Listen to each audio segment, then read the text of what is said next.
So now that we've started to review factoring, this is the second type of factoring that you are going to attempt. Notice I say attempt because it doesn't mean that we have to use it on every single polynomial. In order to actually factor these types of polynomials, there is some criteria that needs to be met. So if you look at the first word, difference, difference implies subtraction. So this polynomial needs to be attached by subtraction.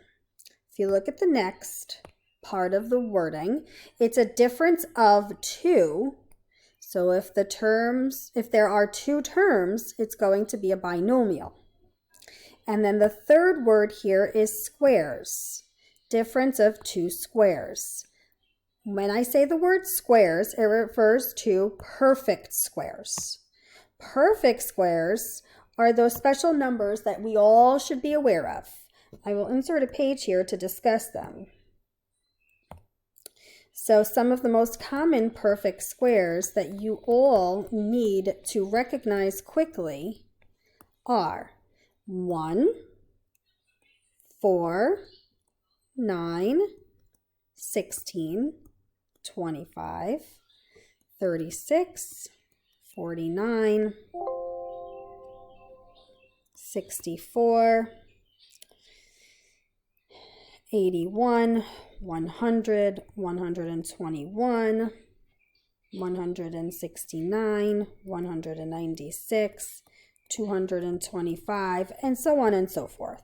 Now, the reason why these are perfect squares is because they are a result of 2 numbers multiplied by each other that give us that product. Now, those 2 numbers are the same numbers. So, for example, 1 times 1 is 1, and that would imply that the square root of 1 is 1.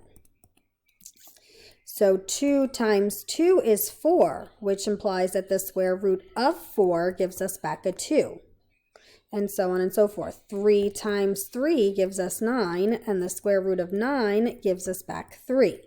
So the list on the left here, these are all your perfect squares. Now, as you move forward in math, you'll need to recognize fractions that are perfect squares. So just remember that the fractions are just a combination of any of these two numbers here. So for example, if I took 9 and put it over 49, 9 over 49 is a perfect square because the square root of 9 is 3 and the square root of 49 is 7. So just be aware that if you are discussing fractions, you should look to check that the numerator and the denominator are both perfect squares. So going back to the lesson, in order to perform this type of factoring, the polynomial, first of all, needs to be a binomial. It needs to be attached by subtraction, and both the terms need to be perfect squares. As far as exponents are concerned, the exponents need to be even numbers. The exponents don't need to be perfect squares, they need to be even, and that's because we need to divide them by 2. So any even number is divisible by 2. Now, if and only if this polynomial meets this criteria, you're going to break it down into this general format here. It's going to be the product of 2. One of them will be a positive and the other one will be a negative, and I'll explain why in a second. So let's look here. First, we look to see, is this a binomial? The answer is yes.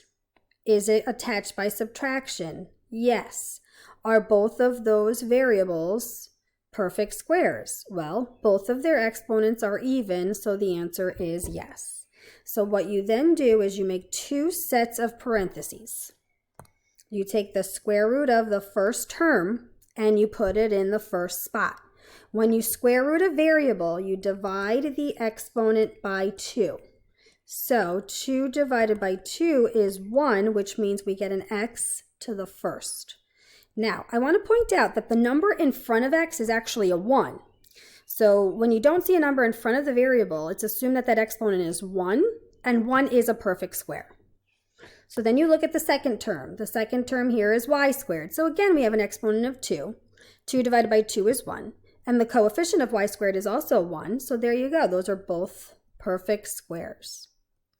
You don't have to put to the first because it's assumed that it is to the first. Now, you need to ask yourself the signs. Well, in a difference of two squares, you're going to have different signs, a positive and a negative. And the reason being, if you were to distribute this to check your answer, okay, you're going to have an x times an x, which is x squared. You're going to have an x times a negative y, which is negative xy. You're going to have a y times an x, which is a positive xy. And you're going to have a y times a negative y, which is your negative y squared.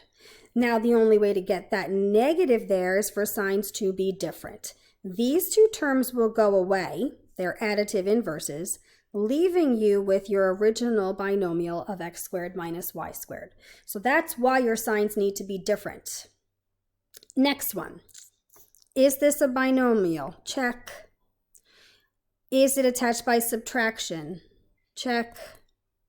Are both the terms perfect squares? Well, let's check. 9, yes. 1, yes. Is the exponent even? Absolutely. It meets all the criteria, so we make two sets of parentheses. Take the square root of the first term. So the square root of 9 is 3, which gives us 3's here. And again, you have an exponent of 2, so you divide exponents by 2, which gives us an exponent of 1. Again, you do not need to put the exponent of 1 there. It's assumed that it is there. Now, the 1, the square root of 1. What is the square root of 1? It is 1. So this is like earlier when I discussed in greatest common factor, the placeholder of 1. It doesn't go away. You need that second term there. Now, that needs to multiply to be a negative 1. Well, the only way to multiply it to be negative is if signs are different. So before we put a plus in the first one and a minus in the second, let's discuss putting a minus here and then a plus there. Ask yourself, are the signs different? The answer is yes. Let's just try distribution to make sure we understand what's happening. 3x times 3x is 9x squared. 3x times 1 is positive 3x. Negative 1 times 3x is negative 3x, and a negative 1 times a positive 1 is a negative 1. So notice again, just like earlier, your middle two terms are going to disappear because they're additive inverses, leaving you with a binomial where the first one is positive and the second one is negative, which is why your signs need to be different. It just does not matter what order you put them in. What does matter is the placement of the terms. So if we look at the next one, again, let's see if it meets the criteria. Is it a difference? Yes. Is it a binomial? Yes. Are they both perfect squares? Let's check. 25 is a perfect square. Exponent of 2 is even. 16 is a perfect square. 8 is even. So therefore, it meets the criteria. We make two sets of parentheses, and we strategically take the square root of the first term and put it in the first spot, which gives us 5y. That goes in the first spot of each set of parentheses. Take the square root of 16x to the 8th. Now again, we take the square root of 16, which is 4. When we take the square root of x to the 8th, we divide the exponent of 8 by 2, which gives us an answer of 4, which means our variable here of x will have an exponent of 4. Our signs need to be different. I generally put the positive first and the negative second, but multiplication is commutative, so it wouldn't matter. Let's just distribute to check our answer. 5y times 5y is 25y squared. 5y times negative 4, x to the 4th is negative 20, x to the 4th y. Inside here gives us a positive 20, x to the 4th y. And then last but not least, a positive 4x to the 4th times a negative 4x to the 4th gives me a negative 16. When you multiply variables, you add their exponents, so it's x to the 8th. Middle two terms are additive inverses, leaving us with the original polynomial of 25y squared minus 16x to the 8th. Now, let me just point out that what I'm about to highlight, these are your factors. These are your factors. And these are your factors. The extra step I'm taking is just to ensure that the factoring I've done was correct. The way we check to see if our factoring is correct is we use distribution to ensure that we will get back the original polynomial. Last two here. Check your criteria. Is it a binomial? Yes. Is it attached by subtraction? Yes. Are both the terms perfect squares? Let's check. 4 is a perfect square. Exponents of 6 and 10 are even, making them perfect squares. 36 is also a perfect square, so it meets all 3 criteria. We make 2 sets of parentheses, and we carefully take the square root of the first term and put it in the first spot, giving us 2. 6 gets divided by 2, and you do not need to show this work. You can do it in your head. I just like to show you where I'm getting it from. So the x has an exponent of 3, and then 10 divided by 2 gives us an exponent of 5. Now the goal here is to have both the terms exactly the same. So if you want to split something so it's exactly the same, you divide by 2. As far as the numbers are concerned, we're multiplying 2 numbers that have to give us back the original product of 4, and that would be 2 with 2. So if you ask yourself, what about 6? What number multiplied by itself will give me 36? The answer is 6. And that's the process of taking the square root of a number.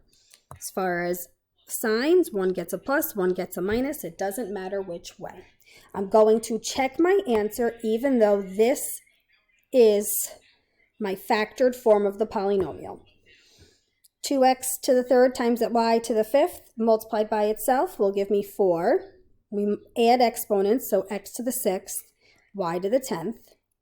Outer gives me negative 12, and now it's going to stay x to the third, y to the 5th, because there's no variables with the 6. The inner is the same thing, except it's the positive version. And the last gives me the negative 36.